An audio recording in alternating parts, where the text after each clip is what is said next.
నమస్కారం white field news కి స్వాగతం. ముందుగా ముఖ్యాంశాలు. చిత్తూరు జిల్లాలోని పలమనేరు మండలం ముసిలిమడుగులో ఏర్పాటు చేసిన కుంకి ఏనుగుల శిక్షణ కేంద్రాన్ని ప్రారంభించిన ఆంధ్రప్రదేశ్ ఉప ముఖ్యమంత్రి పవన్ కళ్యాణ్. రాబోయే రోజుల్లో రాష్ట్రంలోని ఇతర ప్రాంతాల్లో కూడా ఇలాంటి కుంకి కేంద్రాలను ఏర్పాటు చేస్తామని వెల్లడి. తిరుమల ఆలయంలో పరకమని దొంగతో మాటలు పంచుకున్న గజ దొంగలు వైసీపీ నేతలే ఆరోపించిన యాదవ కార్పొరేషన్ చైర్మన్ నరసింహ యాదవ్. వార్తల్లోని వివరాలు. ఆదివారం చిత్తూరు జిల్లాలోని పలమనేరు మండలం ముసిలిమడుగులో ఏర్పాటు చేసిన కుంకి ఏనుగుల శిక్షణ కేంద్రాన్ని ఆంధ్రప్రదేశ్ ఉప ముఖ్యమంత్రి పవన్ కళ్యాణ్ మరియు పలమనేరు శాసనసభ్యులు అమర్నాథ్ రెడ్డి ప్రారంభించారు. సుమారు 20 ఎకరాల విస్తీర్ణంలో ఏర్పాటు చేసిన ఈ ప్రత్యేక కేంద్రం అడవి ఏనుగుల దాడులను నియంత్రించడంలో కీలక పాత్ర పోషించనుందని అధికారులు తెలిపారు. కర్ణాటక రాష్ట్రం నుంచి 4 కుంకి ఏనుగులను ఈ కేంద్రానికి తరలించి శిక్షణ కార్యక్రమం ప్రారంభించారని పవన్ కళ్యాణ్ కు వివరించారు. రాష్ట్రంలో తరచుగా జరుగుతున్న అడవి ఏనుగుల దాడులను తగ్గించేందుకు ఈ కేంద్రం ఒక వ్యూహాత్మక చర్యగా పరిగణిస్తోందన్నారు. కుంకి ఏనుగులు అంటే అడవి ఏనుగులను అదుపులో ఉంచేందుకు ప్రత్యేకంగా శిక్షణ పొందిన పశువులని వీటిని ఉపయోగించి మానవ నివాస ప్రాంతాల్లోకి చొరబడే అడవి ఏనుగులను సురక్షితంగా తిరిగి అడవుల్లోకి తరలిస్తారని అన్నారు. పవన్ కళ్యాణ్ ఈ ప్రాజెక్టు ప్రాధాన్యతను గుర్తించి అటవీ శాఖ చేపట్టిన ఈ ప్రయత్నాన్ని ప్రశంసించారు. ఏనుగులకు నమస్కరించి ఆశీర్వాదం తీసుకున్న ఆయన వాటి ప్రవర్తనను ఆసక్తిగా గమనించారు. అలాగే ఏనుగులకు ఆహారం తినిపిస్తూ వాటి సంరక్షణపై సిబ్బందిని ప్రశంసించారు. ఈ సందర్భంగా పవన్ కళ్యాణ్ మాట్లాడుతూ అడవి జంతువులు కూడా మన పర్యావరణ వ్యవస్థలో భాగమని వాటి భద్రతతో పాటు మనుషుల భద్రత కూడా సమానంగా ముఖ్యమని తెలిపారు. ప్రభుత్వం పర్యావరణ సంరక్షణ వన్యప్రాణి రక్షణకు కట్టుబడి ఉందని రాబోయే రోజుల్లో రాష్ట్రంలోని ఇతర ప్రాంతాల్లో కూడా ఇలాంటి కుంకి కేంద్రాలను ఏర్పాటు చేస్తామని ప్రకటించారు. ఈ కేంద్రం ద్వారా అడవి ఏనుగుల వల్ల కలిగే మానవ నష్టాలు పంట నష్టాలను తగ్గించగలమని ఆయన నమ్మకం వ్యక్తం చేశారు. పెద్ద పెద్ద బండరాళ్లను దొంగలను మోయడానికి మన ఏనుగులు చాలా కాలం నుండి మన దేవాలయాలకు కట్టడాలకు సేవ చేశాయి. మా పూర్వీకులు చేసినట్టు మేము కూడా దొంగలు మోసి చూపించగలమని మన మంత్రివర్యులకు అది చూపిస్తున్నాయి. ప్రతి ఏనుగు కూడా దీనికన్నా బలమైన వస్తువులను మోయగలదు.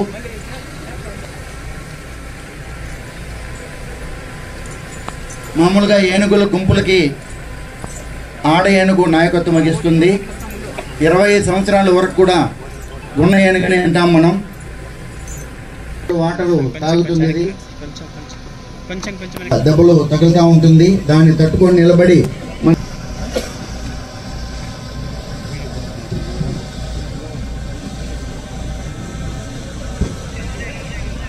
భూమిపై నివసించే అతి పెద్ద చీరదాలలో మనకు ఏనుగు ఒకటి. ఇవి 2 రకాలుగా ఉన్నాయి. మన ఆసియా ఏనుగు, ఆఫ్రికా ఏనుగు చూసి ఆనందిస్తున్నాయి. తిరుమల ఆలయంలో పరకమని దొంగతో వాటాలు పంచుకున్న గజ దొంగలు వైసీపీ నేతలే అని యాదవ కార్పొరేషన్ చైర్మన్ నరసింహ యాదవ్ ఆరోపించారు. అమరావతి ఎన్టీఆర్ భవన్ నుండి ఆయన మీడియా సమావేశం నిర్వహించారు. రాష్ట్రంలో గతంలో జగన్మోహన్ రెడ్డి పరిపాలనలో ఏ విధంగా శ్రీవారి తిరుమల శ్రీ వెంకటేశ్వర స్వామి ఆదాయాన్ని గండి కొట్టడమే కాకుండా ఏ విధంగా అక్కడ ప్రధానమైన లడ్డుకు సంబంధించి నెయ్యిలో పామలిన్ ఆయిల్ 90% కల్తీ అవడమే కాకుండా వివిధ రసాయనిక పదార్థాలని కల్తీ చేసినట్టు పుంకాలుగా కూడా సిట్టు దీంట్లో నివేదికలు వెళ్లడం అవడమే కాకుండా నిన్న మొన్న 16వ నిందితుడు అరెస్టు వరకు చూస్తే ఏ విధంగా తిరుమలలో లడ్డు ప్రసాదాల్లో కల్తీ జరిగిందో అన్ని కూడా ఒక్కొక్కటి కూడా బయట వస్తూ ఉన్నాయి. అదే విధంగా ఈ రోజు చూస్తే అధికారంలోకి వచ్చిన తర్వాత తెలుగుదేశం పార్టీ మళ్లీ వైసీపీ శ్రేణుల యొక్క ఆగడాలు చూస్తే ఏ విధంగా వెంకటేశ్వర స్వామిని మళ్లీ కూడా కేంద్ర బిందువుగా చేసుకుని ఏ విధమైన రాజకీయాలు వాళ్ళు మాట్లాడుతూ ఉన్నారో గత 1 సంవత్సరం 5 మాసాలుగా కూడా మనం చూస్తా ఉన్నాం. దానికి సంబంధించి ఒకసారి చూస్తే గతంలో వైవి సుబ్బారెడ్డి గారు గాని అదేవిధంగా తర్వాత వచ్చిన కరుణాకర్ రెడ్డి గారు గాని ఏదైతే గత ఎన్నికలకు ముందే చాలా మంది భక్తులు కూడా ప్రధానమైన శ్రీవారి లడ్డు విషయంలో కల్తీ జరిగిందన్న వాస్తవాన్ని ఎన్నికల ముందే కూడా మేము కూడా వెంకటగిరి సభలో చెప్పడం జరిగింది. తరతరాలుగా వస్తున్న నెయ్యి సువాసనలు తిరుమలలో 4 మాడ వీధుల్లో కూడా తెలియడం లేదు. దానిపైన విచారణ జరపాలని కూడా ఆ రోజు కూడా మేము డిమాండ్ చేశాం. కానీ ఆ రోజు ఎలాంటి దీన్ని కూడా పట్టించుకుపోయిన సంఘటనలు మనం చూసాం. కానీ ఈ రోజు చూస్తే పుంకాలుగా కూడా ఏ విధంగా స్వామివారి ప్రసాదంలో కల్తీ జరిగిందో వస్తూ ఉంది. సిట్టు కూడా దానిపైన అందరినీ కూడా సమగ్రంగా కూడా విచారణ చేపట్టి అన్ని కూడా బహిర్గతమవుతా ఉన్నాయి. ఈ సందర్భంగా ఇటు ఇదొకటైతే ఇంకొక పక్క చూస్తే ఏదైతే శ్రీవారికి సంబంధించిన ఆడొక ఎంప్లాయ్ ఏ విధంగా శ్రీవారి హుండీ పరకామని సంబంధించి లెక్క పెట్టే దాంట్లో ఏ విధంగా దోపిడీకి పాల్పడ్డాడు, ఏ విధంగా కోట్లాది రూపాయల యొక్క ఆస్తుల్ని కూడబెట్టుకోవడమే కాకుండా ఆనాటి పాలకులు వైవి సుబ్బారెడ్డి అంటామా, లేకపోతే కరుణాకర్ రెడ్డి అంటామా, లేదా సాక్షాత్తు ఆనాటి ముఖ్యమంత్రిగా పనిచేసిన జగన్మోహన్ రెడ్డి అంటామా, ఏదైతే శ్రీవారి యొక్క ఉండి దోపిడీలో కూడా ఏ విధంగా వాళ్ళు దోపిడీ దొంగలతోనే చేతులు కలిపి ఏ విధంగా ఆస్తులు ఏ విధంగా కైవసం చేసుకోవడం, ఏ విధంగా లోక్ అదాలత్లో పెట్టి ఏ విధంగా చేశామనే అనే విధంగా వాళ్ళు ప్రవర్తించడం, దానిపైన కూడా హైకోర్టులో ఏ విధంగా దానిపైన సమగ్ర విచారణ చేపట్టాలని కూడా ఇవి రావడం మనం చూసాం, ఆదేశాలు రావడం. తదనుగుణంగా కూడా పూర్తి స్థాయిలో కూడా పరకామనే విషయంలో జరుగుతూ ఉంది. దానికి సంబంధించి కూడా మళ్ళీ కూడా అబద్ధాలను పదే వల్లించే కార్యక్రమం. ఈరోజు ఒకటే సూటిగా ప్రశ్నిస్తా ఉన్నాం. కరుణాకర్ రెడ్డి గారు ప్రతిరోజు ఏదో నీతి వాక్యాలు, ఏదో ఆయన యొక్క భావాలు, ఆయన యొక్క దీన్ని బహిరంగంగా కూడా మాట్లాడుతూ ఉంటారు. ఆయన మేము ఒకటే అడుగుతా ఉన్నాం, మీ యొక్క పరిపాలనలో జరిగిన స్వామివారి దీంట్లో జరిగిన దర్శనాల విషయం కావచ్చు, అదేవిధంగా స్వామివారి లడ్డు ప్రసాదాల్లో నెయ్యి కల్తీ విషయంలో కావచ్చు, అదేవిధంగా పరకామణిలో ఏదైతే దొంగలు దోచుకుంటా ఉంటే వాటిలో కూడా భాగస్వామ్యం మీరు చేసుకొని వాళ్ళతో కూడా ఆస్తులు రాసుకొని ఏ విధంగా దాన్ని లోక్ అదాలత్లో పెట్టి చేసుకున్నారో అందరికీ, శ్రీవారి భక్తులందరికీ తెలుసు. వీటన్నిటిపైన కూడా సూటిగా సమాధానం చెప్పాలి కరుణాకర్ రెడ్డి.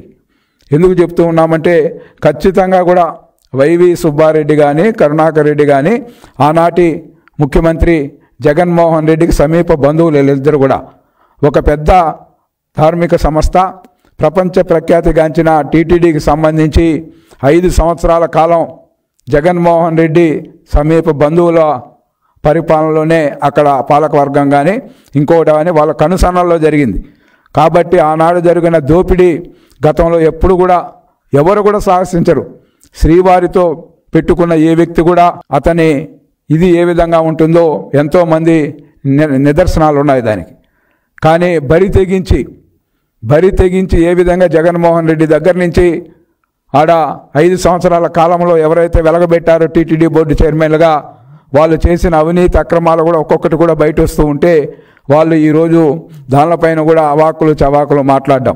ఏదైతే నేటి చైర్మన్ గారు ఇప్పుడు నూతనంగా నియమించిన బిఆర్ నాయుడు గారు ఉన్నారో ఆయన 1 సంవత్సర కాలం అయిన సందర్భంగా కరుణాకర్ రెడ్డి నోటికి వచ్చినట్టు మాట్లాడతారు.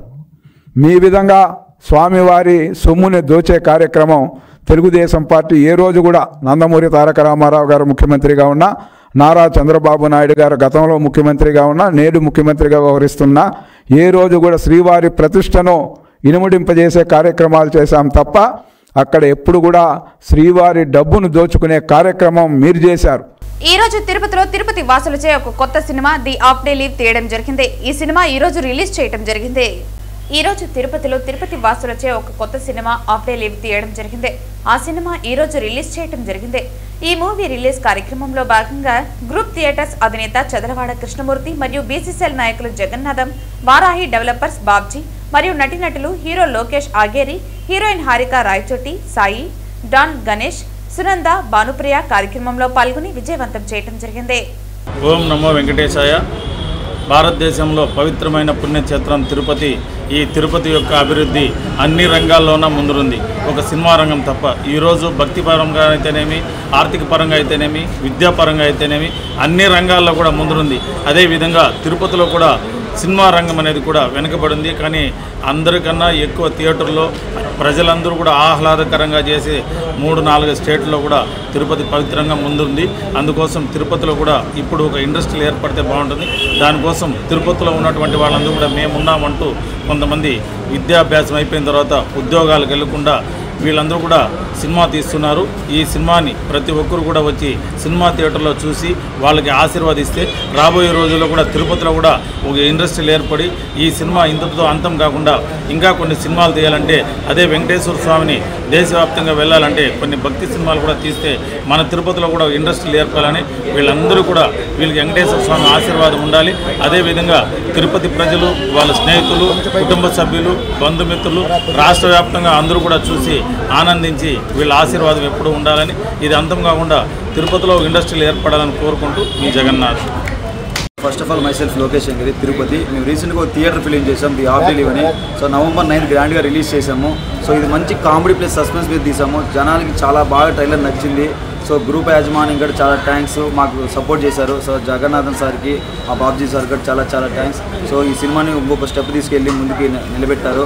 సో జనాలకి కూడా చాలా చాలా థ్యాంక్స్. సినిమాని మంచిగా ఆదరించి మంచిగా రిసీవ్ చేశారు.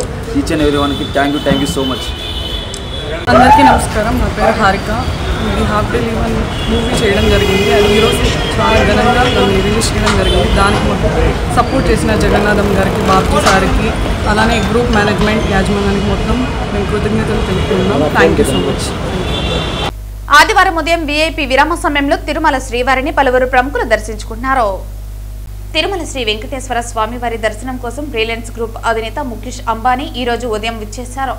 అత్యంత పవిత్రమైన సుప్రభాత సేవలో ఆయన స్వామివారిని దర్శించుకుని ప్రత్యేక పూజలు నిర్వహించారు. ముఖేష్ అంబానీ ఆలయానికి చేరుకోగానే టీటీడీ అదనపు ఈవో వెంకయ్య చౌదరి ఆయనను సాదరంగా ఆహ్వానించి ఆలయంలోకి తీసుకుని వెళ్లారు.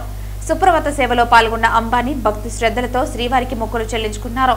అలాగే మాజీ మంత్రి అంబటి రాంబాబు, మాజీ డిప్యూటీ సీఎం నారాయణస్వామి, శ్రీకాళహస్తి మాజీ ఎమ్మెల్యే మధుసూదన్ రెడ్డి ఆదివారం తిరుమల శ్రీ వెంకటేశ్వర స్వామివారి సేవలో పాల్గొన్నారు. దర్శనానంతరం ఆలయ అధికారులు వీరికి రంగనాయకుల మండపంలో ప్రత్యేక సన్మానం చేశారు.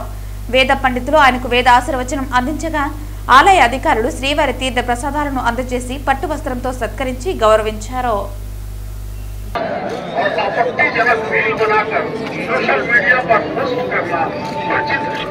వార్తలు ముగించే ముందు ముఖ్యాంశాలు మరోసారి. చిత్తూరు జిల్లాలోని పలమనేరు మండలం ముసిలిమడుగులో ఏర్పాటు చేసిన కుంకి ఏనుగుల శిక్షణ కేంద్రాన్ని ప్రారంభించిన ఆంధ్రప్రదేశ్ ఉప ముఖ్యమంత్రి పవన్ కళ్యాణ్. రాబోయే రోజుల్లో రాష్ట్రంలోని ఇతర ప్రాంతాల్లో కూడా ఇలాంటి కుంకి కేంద్రాలను ఏర్పాటు చేస్తామని వెల్లడి. తిరుమల ఆలయంలో పరకమని దొంగతో మాటలు పంచుకున్న గజ దొంగలు వైసీపీ నేతలే ఆరోపించిన యాదవ కార్పొరేషన్ చైర్మన్ నరసింహ యాదవ్. ఈ వార్తలు ఇంతటితో సమాప్తం. తిరిగి వార్తల్లో మళ్ళీ కలుద్దాం. అంతవరకు సెలవు. నమస్కారం.